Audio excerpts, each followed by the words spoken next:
Hey folks, this is Abel James, and thanks so much for joining us on another episode of the Fat Burning Man Show, where we talk about real food and real results. What would happen if you ate nothing but potatoes for a year? Believe it or not, today's guest did just that. He's a former junior Australian champion marathon kayaker and also a high school PE teacher who embarked upon a quest to overcome food addiction, anxiety, and depression by eating only potatoes for an entire year. If you've ever struggled with cravings, moderation, or food addiction, this episode is for you. At first, I was not sure what to think about all of this, but trust me, there is a lot of wisdom that today's guest has for you.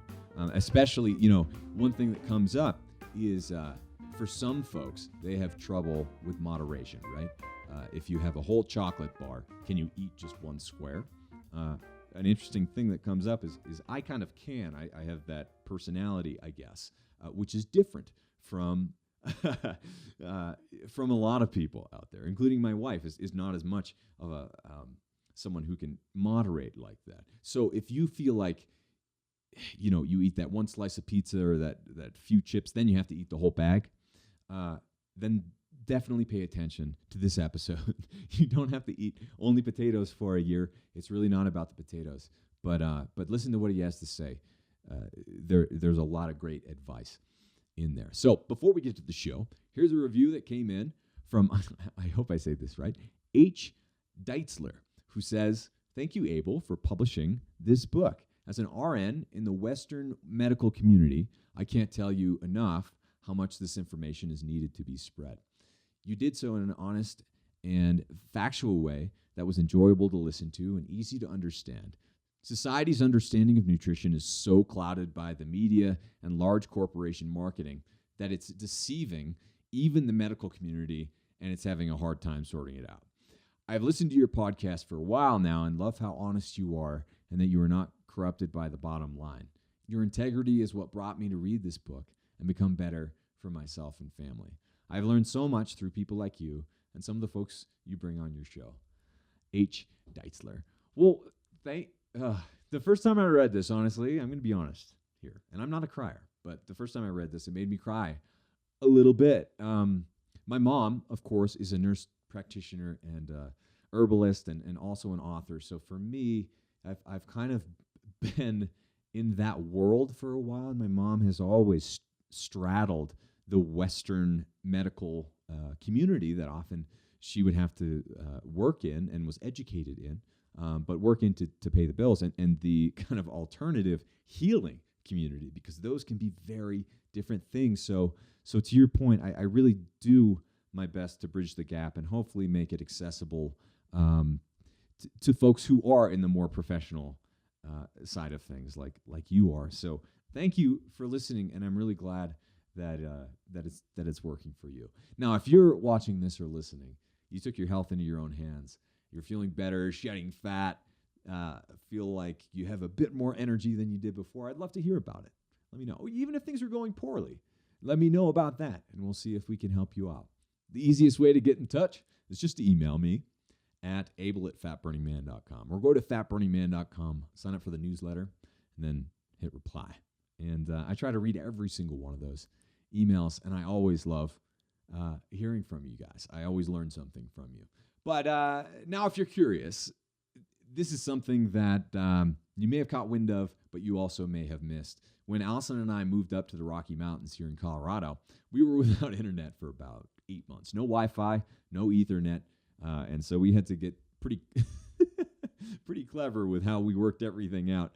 But the good news is while we were kind of off the grid, we were also traveling and learning how to produce virtual reality and 360 videos. So I've made literally hundreds of virtual reality music videos, nature videos. We just got a beautiful buck and his lady, and it looked like their babies came by this morning. And oh man, it's just, if you haven't tried, especially seeing some of the outdoor wilderness stuff in augmented reality with your phone, or which most phones can do, or even better with the goggles like Oculus or Vive, then man, check it out. It is pretty cool. Since they're 360 VR videos, you can actually look around the entire room by moving your phone or tablet around, or clicking the screen or dragging around, depending on where you're watching it. Or, if you're wearing the goggles, just by looking around. It really does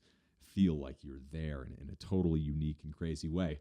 But Allison is filming in the background for many of the music videos, and you can always look around the room and catch her diving behind the beanbag or doing a little dance or something like that. So our friends and some people in our community, some listeners have written in and said that they've been having a lot of fun playing the Where's Allison game. So she always makes a cameo in one way or another. And also, I'll just say that a lot of the videos that are music, if you see me in the room with all the electronic equipment, it's a little wacky, but it's a technique called live looping, which allows me to record my voice and play a whole bunch of different instruments and record them in real time, and then loop it to essentially be a one-man band. So I've already done over 100 improvised tunes that are kind of made up on the spot in virtual concerts.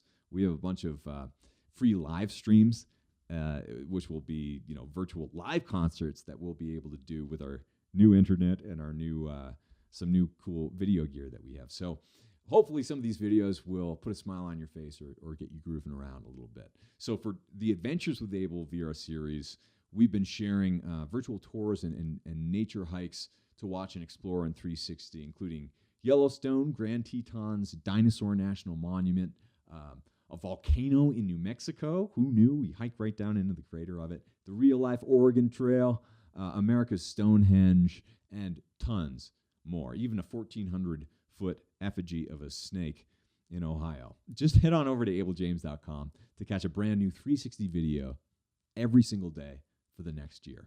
And if you'd like to support this free show and all of our music videos and free virtual tours, head on over to wildsuperfoods.com to get your own health-boosting goodies. Goodies. When you subscribe to the subscribe and save option, you also get free access to our Fat Burning Tribe coaching community. So if you haven't ever checked that out, then be sure you do. Go to wildsuperfoods.com. We'll hook you right up. All right, on to the show with Andrew Taylor, coming all the way from Australia. We're chatting about overcoming food addiction, how to practice moderation, especially if you're someone who can't practice moderation in normal life, why we don't need to be afraid of carbs, why potatoes are actually surprisingly nutritious, and tons more. Let's go hang out with Andrew. All right, folks, Andrew Taylor's story went viral when the 36-year-old Aussie dad had embarked upon a quest to eat only potatoes for an entire year. Armed with a degree in applied science and human movement and a fascination with all things nutrition-related, the former high school phys ed and a health teacher now coaches others through food addiction. And we were actually somehow introduced by one of my old friends from high school. So, Andrew, thanks so much for being here, man. Thank you very much for having me. It's always nice to be on a show that I've been a fan of before. It doesn't happen that often because I don't listen to many podcasts, but I have listened to yours, so it's cool to now be on it. Thanks. That is really cool. And you're a first for me as well in terms of like you're in your car, not only in your car, but across the world right now, which is pretty radical and cool. And you showed me, I don't know if you can now or if you're set up, but you're at the beach, obviously. It's a beautiful beautiful I can just set up on a tripod that's attached to my steering wheel, but I can take you off and there you go. There's the beach. Oh, making me jealous. Yeah. Just for the listeners, I live in a very small 2-bedroom apartment, and it's 7 a.m. in Australia at the moment, so it's not too early to be up, but it's too early to be up and doing this at home and waking up the rest of my family. So yeah, I'm out. Well, it's so great, and you look like a totally normal, high energy, vibrant guy. But take us back a little bit in time for folks who might not be aware of your story. It wasn't always quite like this. Yeah. I was a couple of years ago, well, nearly 3 years ago now, before I started my Spud Fit Challenge, I call it, that year of eating only potatoes.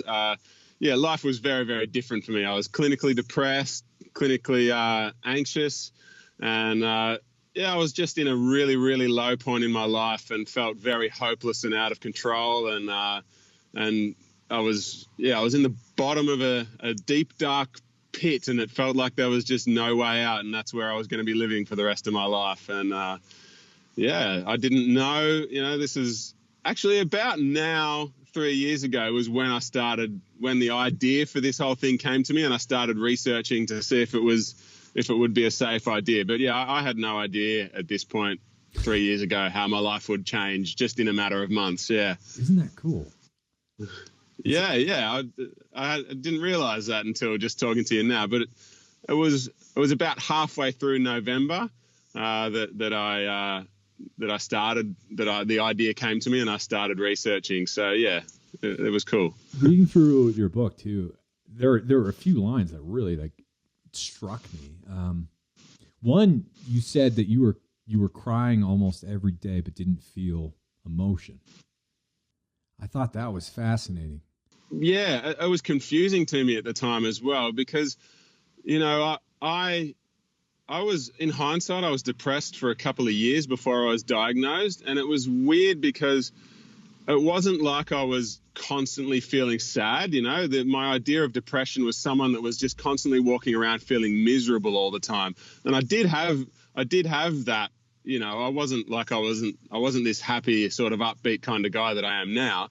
And I did have moments where I was just feeling miserable and stuff. But my overriding emotional state, I guess, was total indifference to life. It was just, there was no, I think most people wouldn't have picked up on my depression because I was, I would still laugh at people's jokes and whatever, but it wasn't laughing because I was happy and felt like, I'm having a great time. It was just picking up on social cues and, okay, now's the time where I'm supposed to laugh, so I better laugh just so that I'm fitting in with what's going on, rather than laughing because I'm enjoying myself, that sort of thing.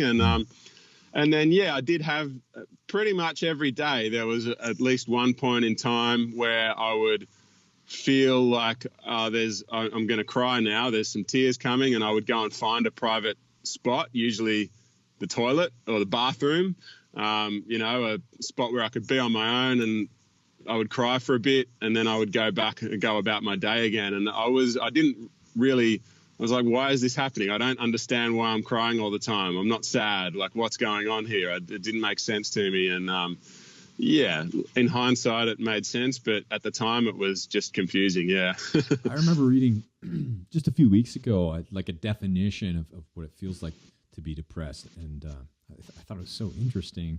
It said basically it's an inability to see freshness in life. Inability to see the vibrancy of life. And I was like, wow, in a sentence, that kind of, I get that a lot more than feeling sad all the time isn't fair. That's not what it is. It's more just this is it. This is all there is, right? And feeling kind of nothing. But at the same time, you were an athlete, right? And then you started putting on a bunch of weight and kind of lost that identity and the ability to do the things that you used to do, right? I can't remember what your weight was at its highest, but you literally were like a different person, right? Yeah, well, I was a junior elite level kayaking champion. I've won Australian championships, and I still hold a couple of records. Really? 20 years later after I set them, I still hold a couple of records in Australia. And cool. So I was quite a high level athlete, and really I think I always had weight problems, and even as an elite athlete, I was always 5 to 10 pounds overweight, which is not much, but as an athlete, that's a lot. Sure. And I really think that was probably the difference between me being one of the best in Australia to being maybe one of the best in the world. Obviously there's no way to know. I can't turn back time and change things, but I feel like that was the difference. And I could just never quite get on top of that last 5 to 10 pounds.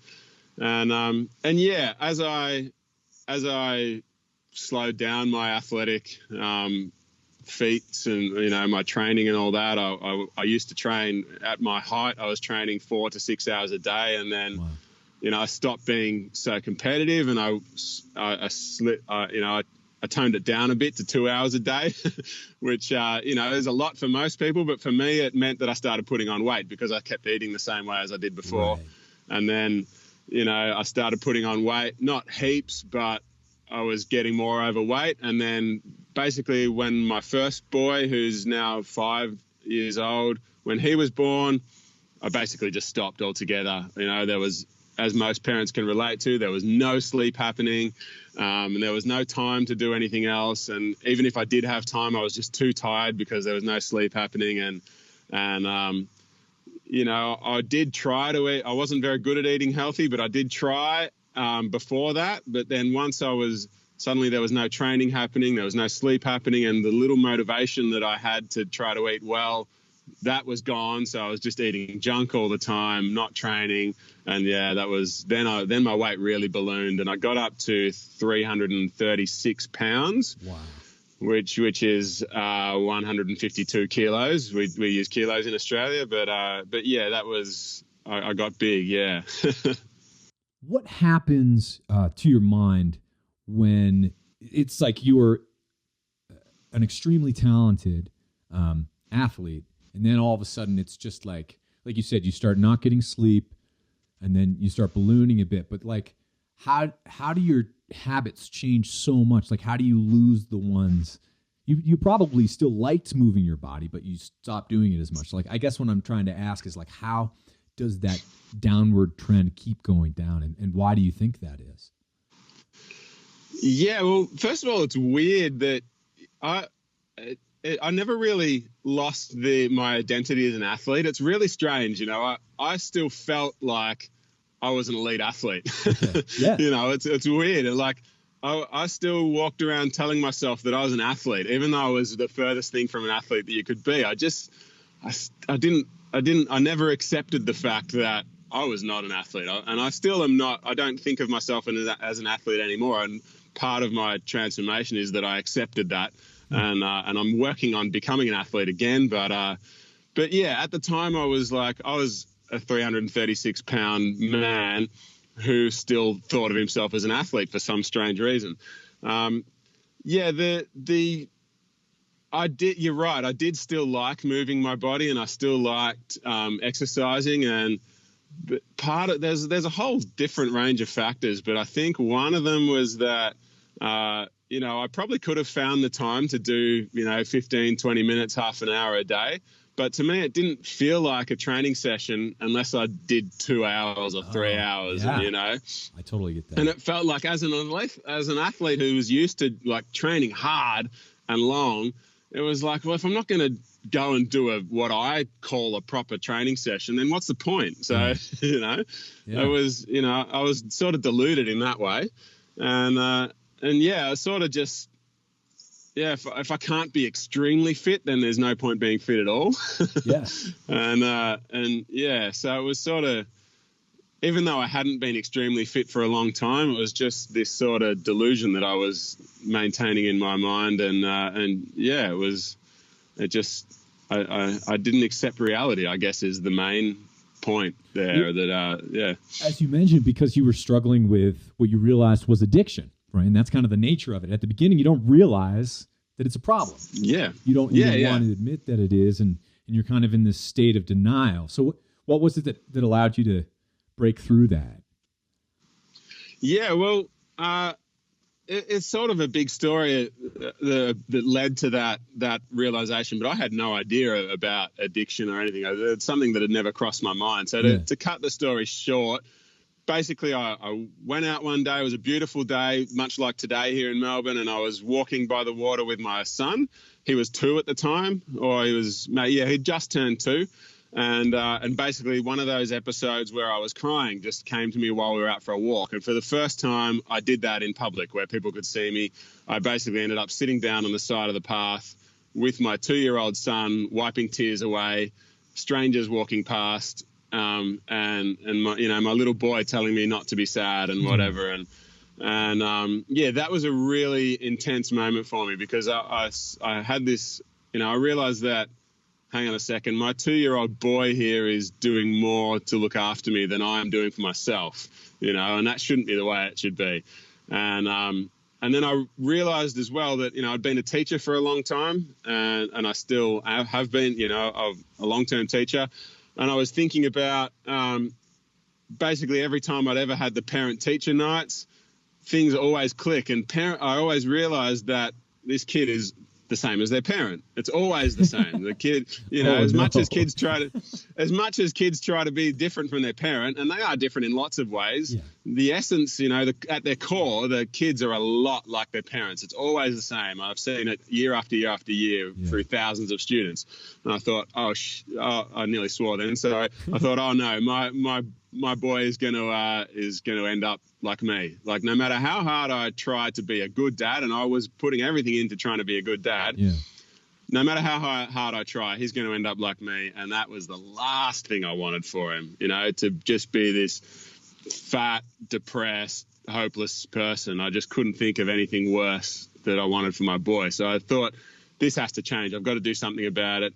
At that point, I tried talking to lots of different psychologists, and I'd tried lots of different methods of dealing with my depression, and nothing was working for me. So I thought I basically had given up on the depression side of things. So I thought, maybe I can try again to lose weight. And I'd tried hundreds of times to lose weight as well. And I thought, well, I don't know. I got no idea what to do about the depression, but I'll try again to lose weight. And maybe instead of my boy growing up to be fat and depressed, he can just be depressed. At least it's something.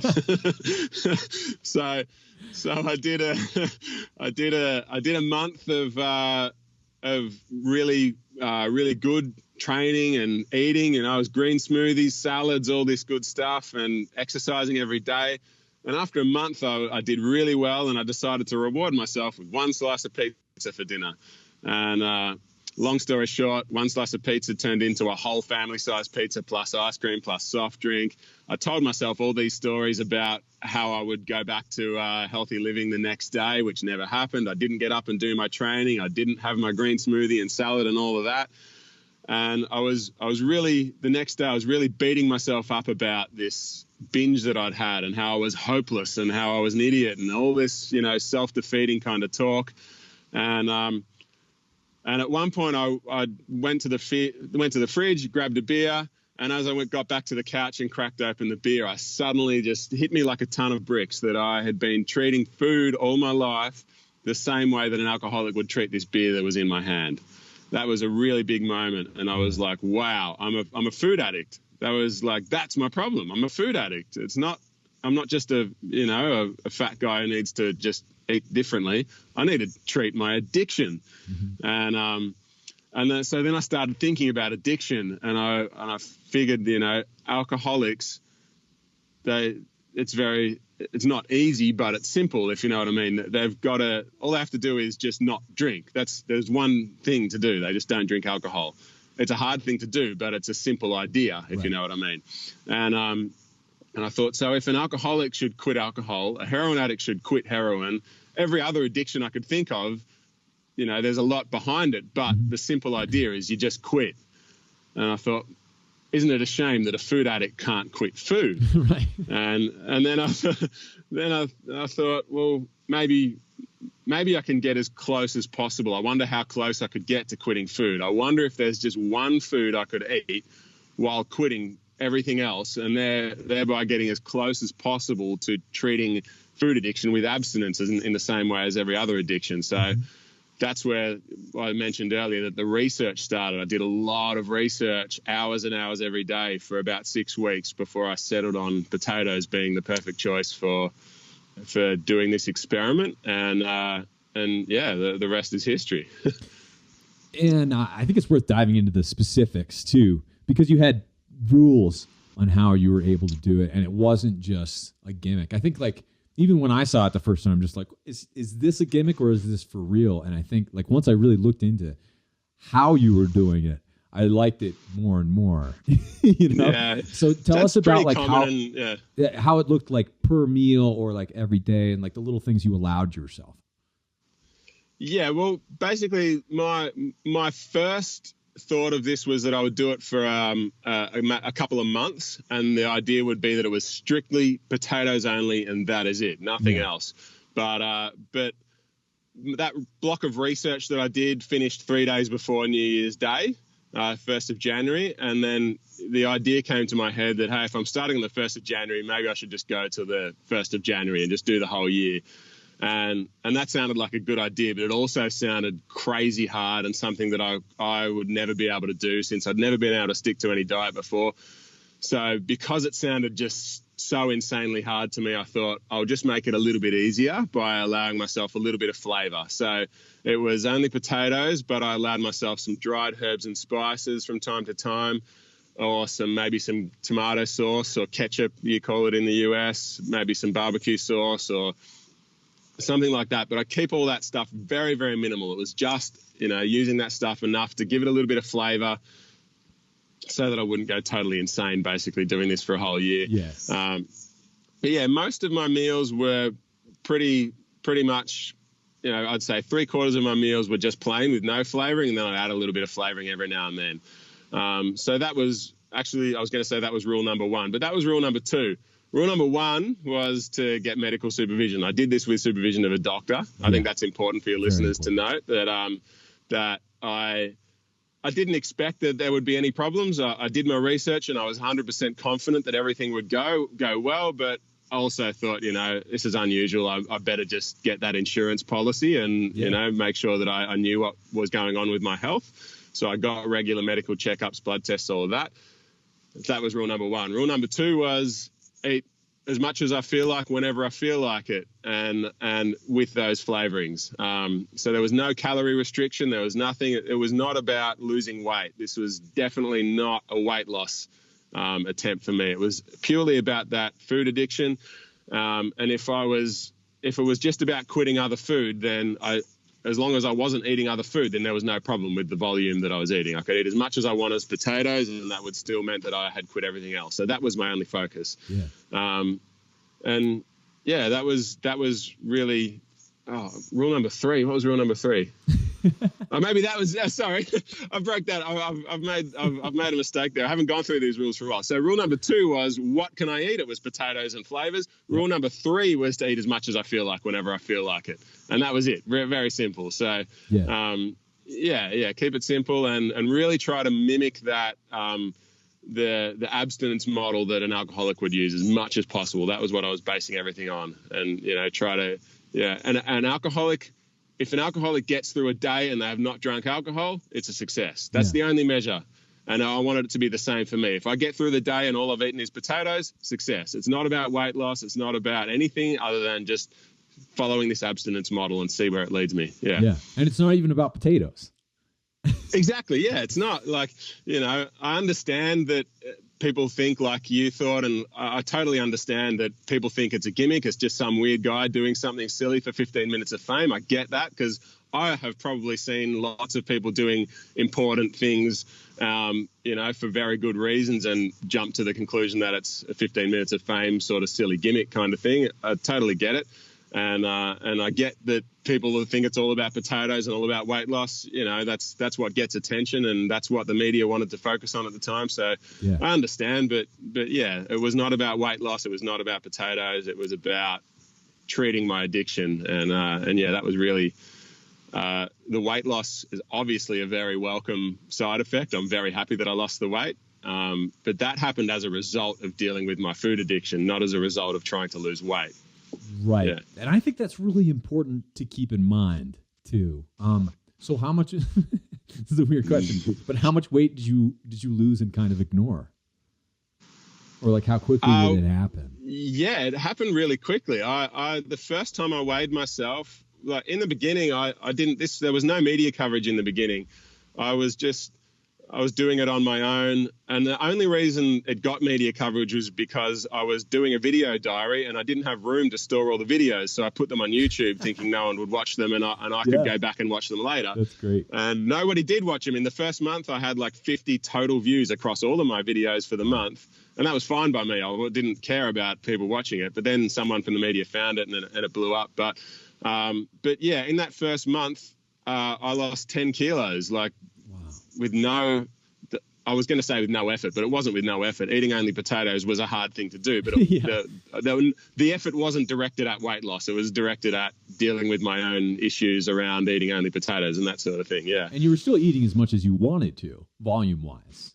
Yeah, I was eating quite a lot. Yeah, I was eating 3.5 to 4 kilos a day, what would that be in pounds? That'd be like 8-9 pounds a day of potatoes. Wow. I was like around 3,000 calories.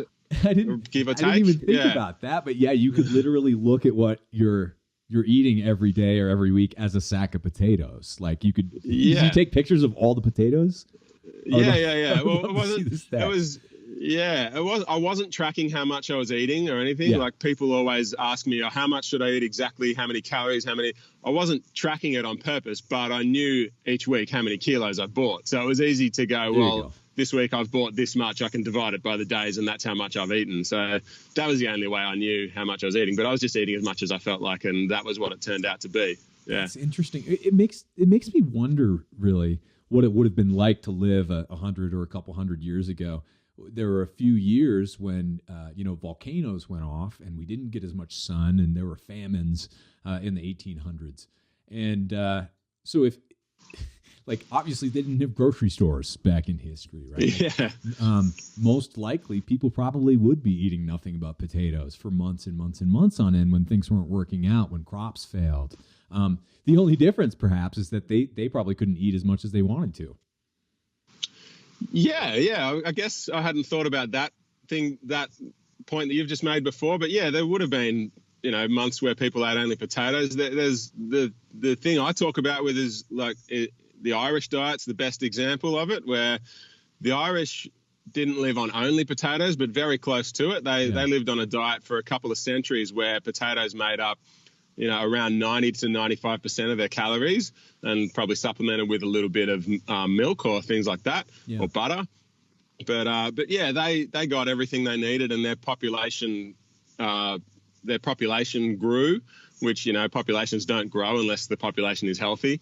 And they were noted at the time as being physically bigger and more attractive than their English counterparts. Is that right? And, and that, their neighbors just across the border were not eating the same diet, and they were smaller and they were not as healthy. So, there are examples. That's one example, but there are other examples of large groups of people eating close to nothing but potatoes, and even to this day, sweet potatoes, which were part of my diet. There's Papua New Guinea and Highlander tribes who eat almost only potatoes year round, and they sacrifice a pig once a year, and apart from that, they eat only sweet potatoes. Wow.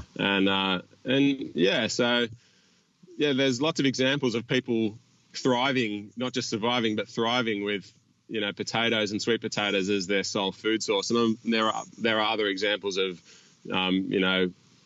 tribes or of groups of people around the world, and situations like you described as well, where we can do fine on one type of food. We can also do terribly on the same food if we do things to it. It's like you weren't eating French fries, I imagine, right? Oh, no. Yeah, that would have been a problem. No, I wasn't eating any kind of oils. That was one of my things that, in that rule of what can I eat, there was, what can't I eat as well. So I could include, those flavorings that I mentioned, but definitely no oils. I didn't have any oils at all. And I didn't, top my potatoes with cheese and sour cream and all that kind of junk that people typically put on potatoes. It's just about, I think, from a health point of view, what you don't eat is just as important as what you do. So that's why it may seem weird at first to talk about what you're doing or what you've done as being so like great on this show, for example, because it's like to some degree it seems contrary to a lot of the things that I talk about or teach. But in fact, I think I have so much more in common with your philosophy and what you've done than what standard American diet is or standard Western diet is. It's exactly to your point. So much of health is about what you're not doing that everyone else is doing, and kind of taking for granted. So once you can really focus on simplifying and kind of putting your shields up to the things that are hurting you, I think you're more than halfway there. You've got to get Yeah. rid of that junk.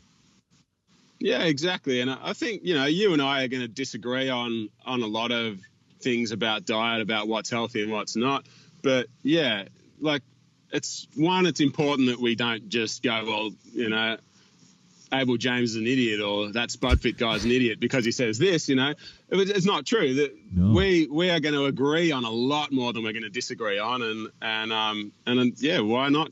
Yeah, we can talk about those things and, disagree on some small parts, but whatever. The biggest thing about diet is avoiding the processed crap. And we can definitely both agree on that. And you leave that out and it's going to make dramatic improvements in your health. And all that processed crap that most people survive on, that is the stuff that's causing most of your problems. And we can agree on that. And the last little 10 to 20% is stuff that maybe we disagree on. But so what? Get the rest of it right first, and then we can worry about the last little bit. Exactly. Well, the interesting thing is that the health industry, especially, is built on that little 5, 10, or even 1% or whatever. All those differences. Yeah. Right? Which is so silly because we're looking at 75. I don't know exactly what it is, but I think it's similar in Australia where you are. 75% of people are overweight right now. We can agree about that. You can just look around and see that, right? And so most people are eating in a way that is not working for them, right? And so you kind of need to identify the things that aren't serving people, and then simplify from there, I think. Yeah, definitely. And I think we can both agree that, Australia is a lot like America in the obesity rates and the health rates. Very, very similar. And we can both agree that the population didn't get fat and sick from eating plain potatoes, and they didn't get fat and sick from following the wild diet either. Right. That's not the way it happened. They got fat and sick from eating fast food, junk, all this processed crap, most of the stuff that you see in the supermarket. That's the problem. If they didn't get fat and sick from sticking to the produce section of the supermarket, which is where you and I would go. We might go to different parts of the produce section, but we would stay there. And most people don't do that. So that's the problem. And just thinking about potatoes in general, especially when you include sweet potatoes in that mix, there really isn't much better of a starch that's available when you break it down and look at it. It's like fiber, water, a little bit of sugar in the sweet potatoes or in the regular potatoes, not much, and then a whole bunch of different nutrients, especially in the skin, and extremely filling. I can't remember where I found this, but I remember talking to Richard Nicolai a few years ago, who was a blogger and also came on my show, and he was talking about eating. I don't think it was only potatoes, but it was mostly potatoes for a long time, to see how much money he could save, to see if he could make some good soups that he liked and all that. And he was just raving on, I can't remember, it was like $10 a week or something. He called it the Paupers diet, and most of it was potatoes. And he said he lost weight, his health seemed to improve, and in a lot of ways he was trying to model a diet that was 100, 200 years old. And I thought that was so cool because, you look back in time then, and hardly anyone struggled with weight problems. You look to now, almost everyone does. So perhaps we shouldn't be looking forward for the next silver bullet or the next new diet that's going to save everyone. Perhaps we should look back a bit and maybe reintegrate some of those things that they were doing, maybe out of necessity back then, that allowed them to thrive and be, not that everyone was thriving back then, of course, but focus on the things that allowed our ancestors to thrive.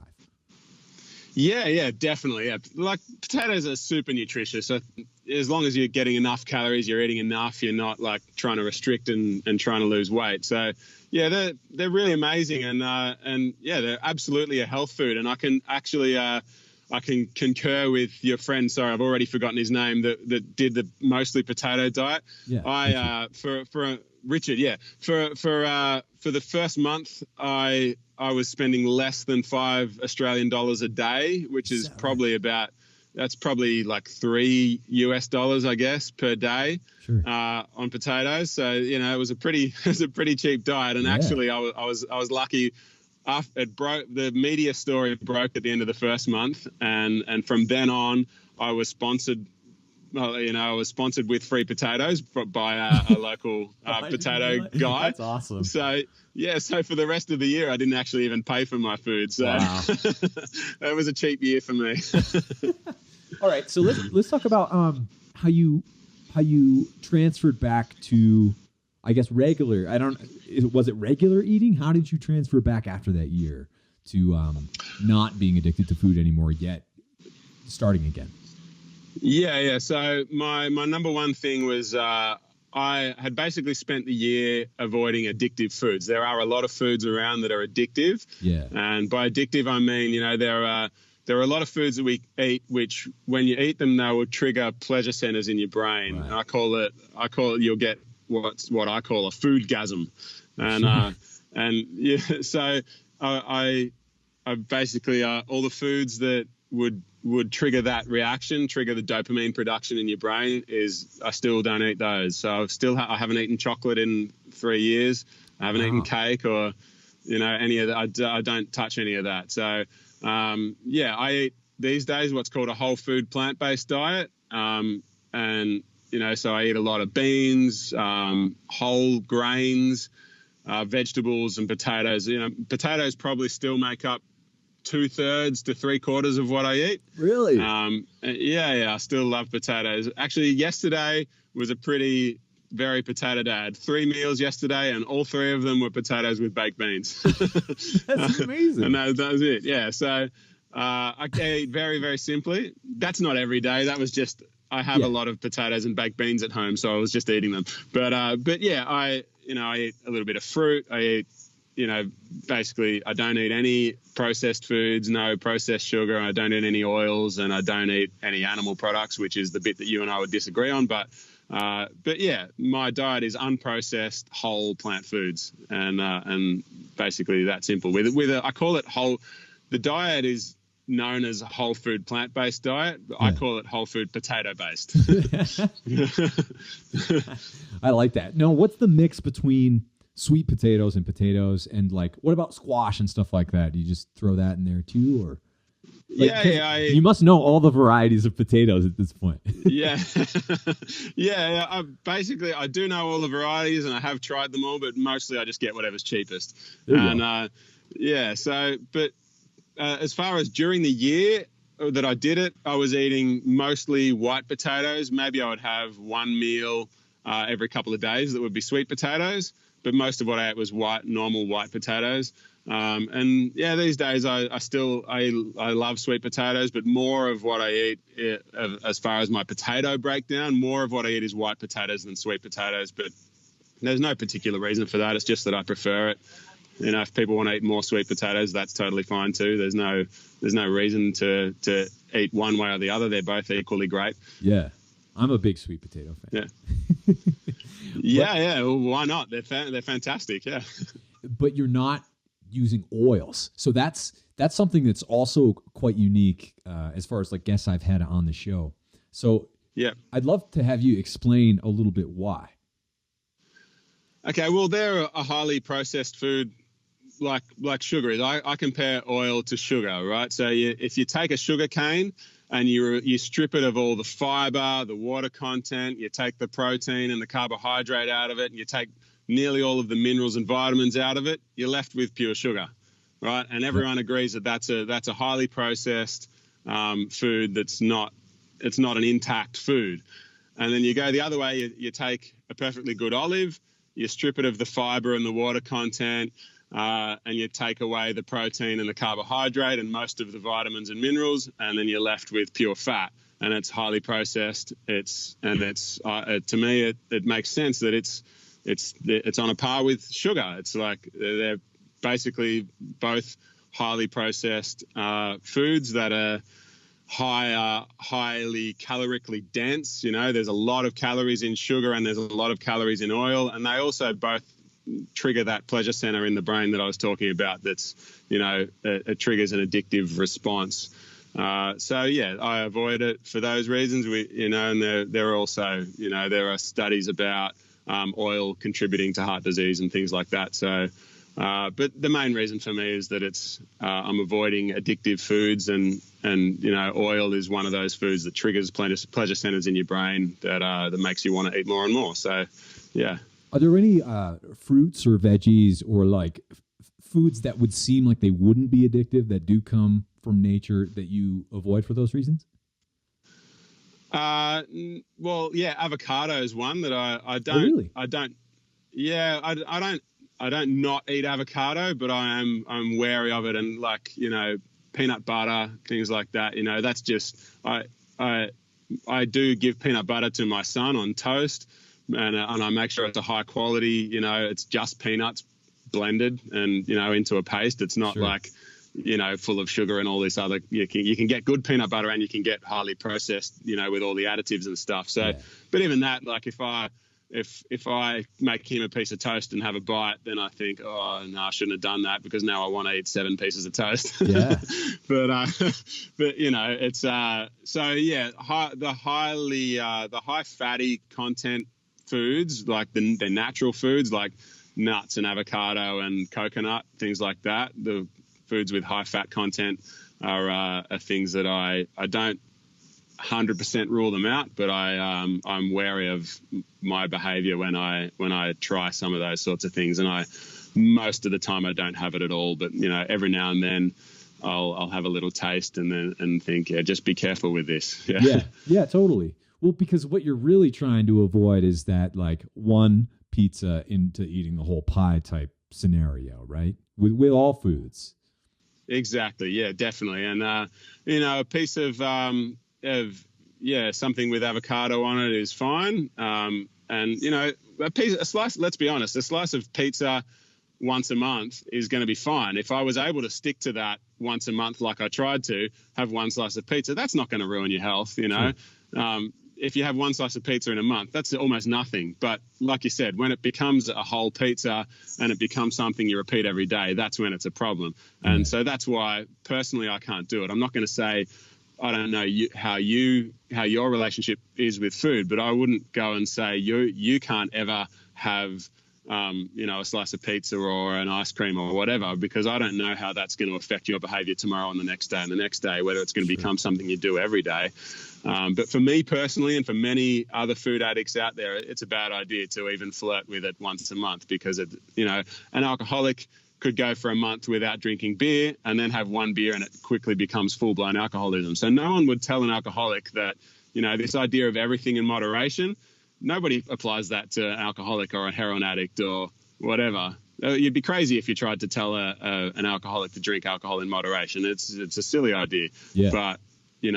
But that's the idea that I'm applying to food as well. And, there are people that can do moderation. Of course there are. There are many of them, and I'm not one. And there are, so that's the way I look at it. Yeah. It's worth saying I am one, which is interesting because it comes out sometimes, like when I'm eating together with other people, right? It's like I can eat 1 or 2 pieces of chocolate. But I see that other people cannot. And I think that's so fascinating. And that's why I think it's beautiful that we don't agree. Because there are, or we don't necessarily agree. I think we agree about most things, but agree in our habits about exactly how we do everything, because we have different psychology and different baggage and different like things that we've been through and different bodies too. And I think it's really important for people who are listening on the other end to know that it's not about finding one solution. It's about like looking at all these different things and like hopefully trying one that maybe fits with you. Right, that fits with like how you see the world, how you live your life, your own health. As long as you're getting back in touch with like your own common sense, I think we're winning. Yeah, definitely. And my wife is like you. She can eat 1 or 2 squares of chocolate, and there is chocolate in our fridge. The top shelf of the door of our fridge, that's where the chocolate goes, and gotcha. I just leave it there. But it's always there, and in the past, I couldn't have left it there. I would have eaten it all. So my wife would have bought chocolate for herself, eaten 1 or 2 squares, and I would have eaten the rest of the block. Yep. And then she would have had to go and buy more for herself, and the cycle repeats. But yeah, these days I just don't touch it. I never touch chocolate. The only time I've even touched chocolate in the last 3 years was when I got it all out of that shelf to take a photo for Instagram so that I could explain to people that this is the stuff that But yeah, it's there, and she's an alien and can do that, and I can't, and I've just got to accept that reality that I'm not a moderation guy, and that's a big part of the battle, is just accepting the reality of a situation and learning to deal with it rather than trying to fight that reality. If you're not someone who can do moderation, then stop trying to do moderation. Yeah. You're fighting a losing battle. Absolutely. And I think this probably translates across the pond, but I know for me and a lot of my male friends growing up, we had to get over something in adulthood, which is for some reason, it's like the more you eat publicly, the more of a man you are, right? It's like, you've got a healthy man appetite. You're a big man. You're like, there's this thing that's coached into us somehow by culture that I think a lot of us really, I know I had to get over that. It's like, oh, am I eating to try to be like a bigger man? Like, it's a really silly question to ask, but sometimes you realize that that's exactly what's happening, especially for athletes, right? It's like the bigger appetite you have, the stronger you're going to be, the faster you're going to be. And it's such like it's not right, but it's something that a lot of us have to deal with. I'd love to get your perspective on that in just a few minutes that we have left. Yeah, that's a really good point, and not something I'd thought about. So thanks for bringing that up. But yeah, back in my athlete days, we'd go to, let's say, the Australian Championships. That takes a few days. There's races and stuff. And then at the end of it, there's a big party. We all get together, have a party, and all the presentations happen. And there's a smorgasbord on.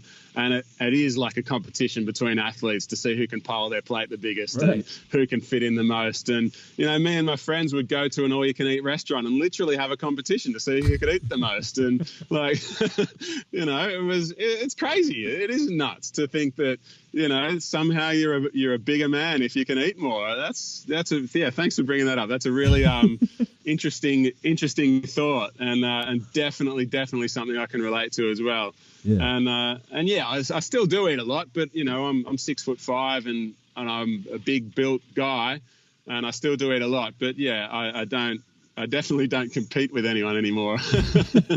and I definitely don't eat as much as I used to, for sure. Right on. Well, I'm happy to hear that. So we're just about out of time, but before we go, Andrew, please tell folks where they can find your book and what you're working on now. Well, you can find me at spudfit.com, and my latest book is called Spud Fit, a whole food potato-based guide to eating and living, and it's all about basically potato-based recipes, not potatoes only, just lots of recipes that have potatoes in them, and I've also got another book which is there's over 100 recipes from over 90 different friends that I asked to contribute. I'm very, very proud of the book, and it also contains a lot of advice from myself about all the things we've been talking about today. And so my contribution was a lot of writing, and I got a lot of friends to make the recipes because they're all much better cooks than I am. And so that's that, and yeah, right now I'm just working on trying to develop my coaching, and try to help more people overcome this food addiction problem that I've learned a lot about it in the last couple of years, and I'm a teacher as well, so their skills translate into helping other people to deal with these issues. So that's my main focus, and in what little time I have left over, I'm trying to become an athlete again. We'll see how that goes, though. I guess maybe with 2 kids now, I've got to accept that I'm not going to be the athlete that I was, but I can be something approaching that, I hope. So we'll see. I know you will. Well, Andrew, I'm so glad we were introduced. Thanks once again, Tim. I'd love to see you again sometime. Yeah. Yeah, I would love to have you on the show again in some time to catch up with you and see how you're doing, because I think your perspective is so very much needed now. There are a lot of people struggling with food addiction who don't even realize it. So thanks for doing what you do. No worries. Thanks for having me on, and it's been fun. And like I said, you've made me think about things in different ways than I have before. So that's always good. And yeah, thanks for doing what you do and promoting this healthy eating message. And it's sorely needed. So keep up the good work. Hey there, listener. Thanks so much for listening to the very end of this episode. As a special bonus, I'm including a new original song that I made up just for you, live on the spot, as part of my new improv music video series. I hope you like it. You can check out hundreds of these original songs and more for free at abeljames.com. Here we go.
This episode is brought to you by listeners like you and Future Greens. Let me ask you something. Did you eat your veggies today? All of them? Believe it or not, fewer than 10% of adults and children in America get their recommended fruits and veggies in daily. That is absolutely atrocious, and many millions of us are suffering from disease, obesity, and ill health as a direct result. So my wife Allison and I decided to do something about it. Now you can double your intake of fruits and veggies in less than 60 seconds without the sugar or carbs. We're excited to bring you our new superfood greens powder called Future Greens to make it easy to get organic, nutrient-dense veggies in every day, no matter where you are. Future Greens is packed with vitamins, minerals, and filling prebiotic fiber from whole organic veggies, sprouts, algae, and berries, including kale, beet, parsley, collard greens, cauliflower sprouts, broccoli sprouts, spirulina, chlorella, blueberries, raspberries, and much more. Since Future Greens is preserved, you can get your greens on even when fresh produce, salads, and smoothies are far out of reach. Future Greens makes getting nutrition easy, and it tastes great if I do say so myself. Future Greens is a smart and convenient source of nutrition for disaster preparedness, road trips, camping, athletics, and more. It travels great in the car, on the plane, or in a spaceship. Just make sure you activate artificial gravity before opening. Basically, it's like vegetables from the future. So if you're looking to increase your energy and health without the crash from caffeine or sugar, meet your new best friend, Future Greens. As a listener of Fat Burning Man, you can get a 20% discount to try it yourself right now. Just visit fatburningman.com/greens to get over 20% off when you subscribe and save. You'll get our coolest new concoction from Wild Superfoods called Future Greens. Again, just head on over to fatburningman.com/greens to get over 20% off your purchase. We'll see you there. Well, hey there, listener. This is Abel one more time, and I just want to say thank you for listening to this episode of the Fat Burning Man Show. If you liked it, don't forget to hit that subscribe button wherever you might be listening to or watching this show right now. And if you have a second, please leave me a quick review for the Fat Burning Man Show. I read every single one of them, and every time you leave a review, it gives us a little boost in the rankings, and that helps other people find this show. And if you can think of someone else who might enjoy and benefit from this free show, please take a second to share it with a friend or a family member. And if they're like, what is this Fat Burning Man thing? That's a really silly name. You could be like, you're right, but here's the deal. We've recorded over 250 episodes of the Fat Burning Man Show with thought leaders in health from all over the world. And so far, we've won 4 awards, hitting #1 in health in more than 8 countries internationally. We have more than 30 million downloads already, but we're just getting started. I can't believe any of this, by the way, and couldn't do any of this without you, so thanks once again. But here's some more good news. You can download and listen to every single episode of the Fat Burning Man Show for free with 0 outside advertisements, no outside sponsors, and no corporate overlords. All you have to do is type in fatburningman.com. I'll give you a second here just to type it in. And you'll get all the show notes, transcripts, and video and audio versions for all the past episodes of the Fat Burning Man Show for free. Better yet, enter your email at fatburningman.com, sign up for my newsletter, and I'll even send you a quick start guide so you can take your health into your own hands right now, along with a few of our ridiculously tasty recipes as a special thanks for signing up. Once again, just go to fatburningman.com right now, enter your best email to get your free goodies with a bonus surprise straight to your inbox. This is Abel James signing off. Thank you so much for listening once again, and have a great week.